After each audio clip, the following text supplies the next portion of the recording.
Hello guys, welcome back to this little mini series on installing a starter motor from Alton in Geoff's Commando. As you may have seen last week, that was video number 1, which was essentially the unveiling, the opening of the box of the starter motor, and it looks really cool.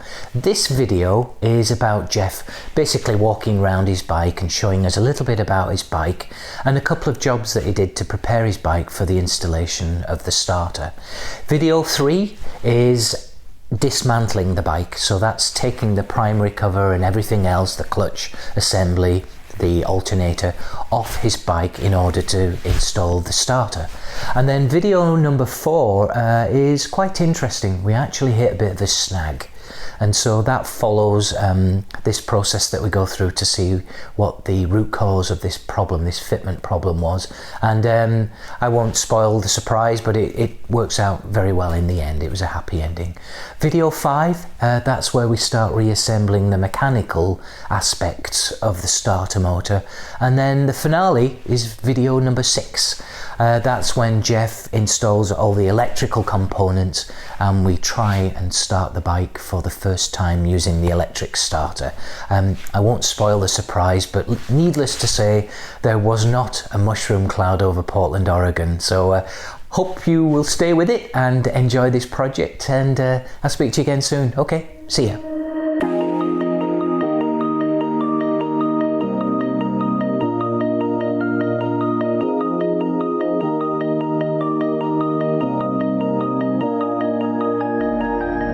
And truthfully, we'll be revisiting. All of this will have to come off anyway. But we're going to have to mount a starter solenoid in here somewhere. There's the connection for the starter button that'll have to be made. We're going to be digging around in here. We probably won't have to take the tank off again because I've already run the wire through and it's just coiled up inside here, ready for the starter. What did you do here then? So basically, it's because it's a Mikuni carburetor, it had the choke lever down on the carburetor, and in honor of the electric start, I have added a remote cable to operate the choke, the enricher, I guess it is, on the carburetor. So this is just your standard choke lever like you'd have with your Amel carburetors, and so and the thing to remember is that these are reversed. So when you pull it, you're actually putting the choke on.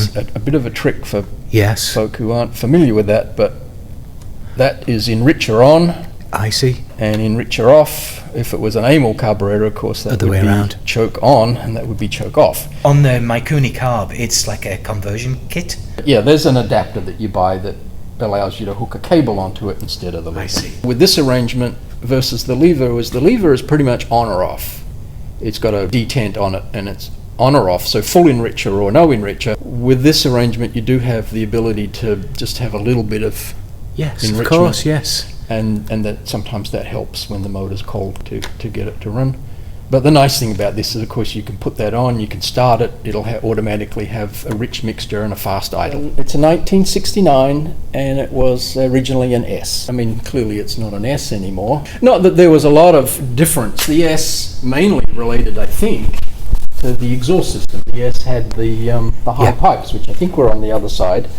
And the high pipes, the S pipes, had a bit of a reputation for causing problems. This is very early, isn't it? This style here. Yeah. Well, this is the this is fiberglass, and this is the early shape for the fiberglass side panels. Of course, it used to have a fiberglass tank. But this is the MGO tank, isn't it? That you painted. That's the MGO, it's really nice. Yeah, and I still have the original fiberglass tank, but it suffered from the dreaded alcohol, methanol in the gas dissolving the fiberglass problem, which is why it's got a steel tank on it now.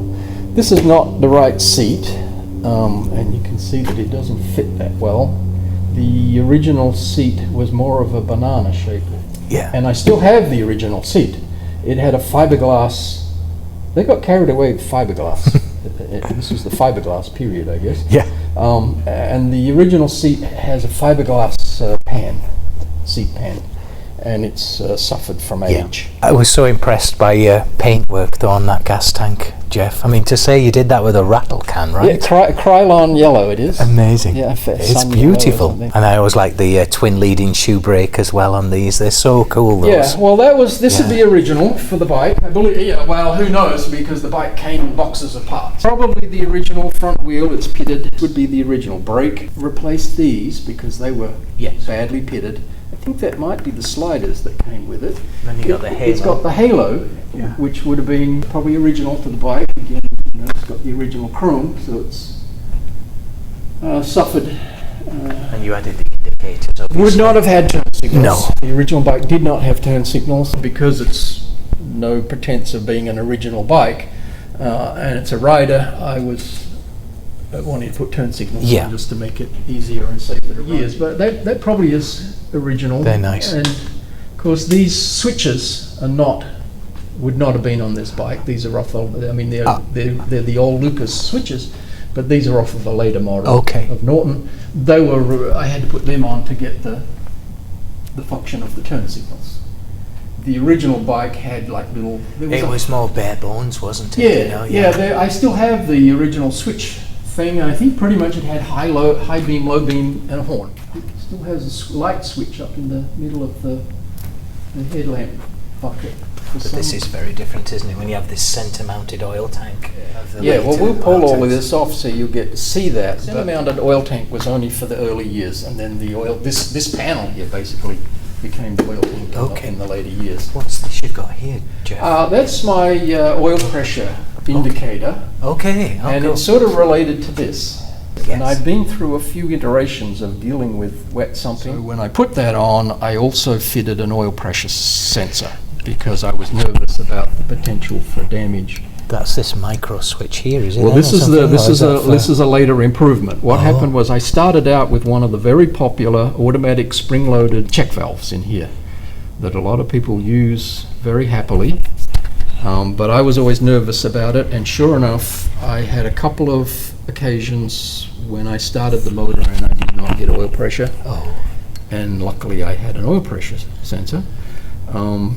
Anyway, it was not acceptable, so I took it off and I replaced it with this manual valve that has a micro switch on it. Gotcha. So you cannot start the motor unless the valve is in the on position. If you try to start the motor, it won't start. There's no ignition, and I have tested that. Well, you couldn't trust yourself to remember to do that, and I've proven that because I've gotten to the point of pulling the plugs out to check for spark because I forgot to really? Yeah, and then it suddenly dawns on you, the oil. I fitted this, and I still try to start it. So when you turn it on then, though, do you have to kick through a few times to push the oil through? I don't. Okay, all right. I think the oil... It's already backing up there, is it? I think the problem that you can have with these spring-loaded check valves is that you kind of have a delicate balance of the valve has to be strong. The spring, it's a little ball valve is all they are. Yeah. The spring has to be just strong enough to stop the oil from flowing down under gravity, but it cannot be too strong because if the oil drains out of the oil pump, and it's a gear oil pump, it doesn't create much, if it's dry, it doesn't create much suction. Yeah. And so if the oil is drained out, if you've got a check valve here that shut the oil off and the oil drains out of the pump, and then you start the motor up, the pump may not generate enough suction to open the automatic valve. Exactly. And that's what happened. It happened twice to Okay. this engine, and so I got rid of the valve. Clearly a lot of people have those valves and don't have problems, but I think it's a delicate balance. And so opening that up, I suspect it probably only takes a short time for the oil to get down there. Yeah. Plus, with no obstruction, as soon as you start the motor, there'll be enough. It's pulling it. Yeah. Okay. I've never noticed a delay in the oil pressure coming up. Of course, it might be different with electric start, but normally with by the time you have to turn that on and then you monkey around, turn the gas to get on, it going, whatever, and kick.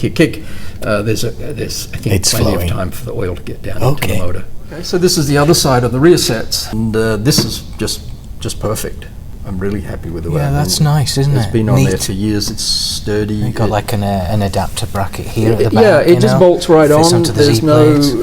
it was very easy to fit and works really well. I think this is just the standard cable, Yeah. Probably the standard switch. Of course, that's down Yeah, that's here. the brake light switch. Yeah, it is, yeah. And it's just a nice tidy arrangement. It just unclips.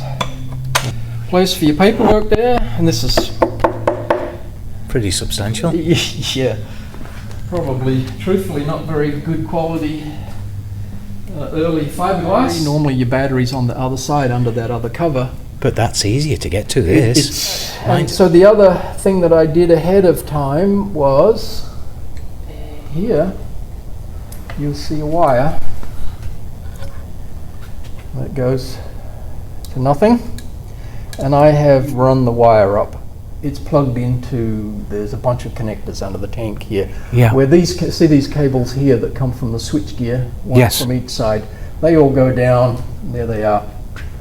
They go down under the tank, and there's a whole wad of connectors there where all of that stuff interconnects. And so what I've done is, this originally was the horn button, and there was an unused button here on this side. So what we have is the light flasher, the high beam, low beam, the horn, the kill switch, and the turn signals, and an unused button.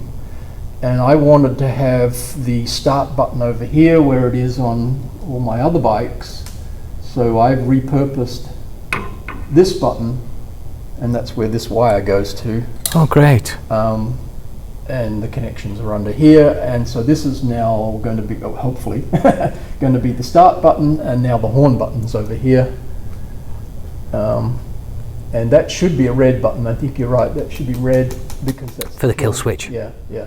I think the obvious place for it is Yeah, here on the somewhere. side, mounted on the And side. there's this cover has an empty space that somewhere in here would be just fine.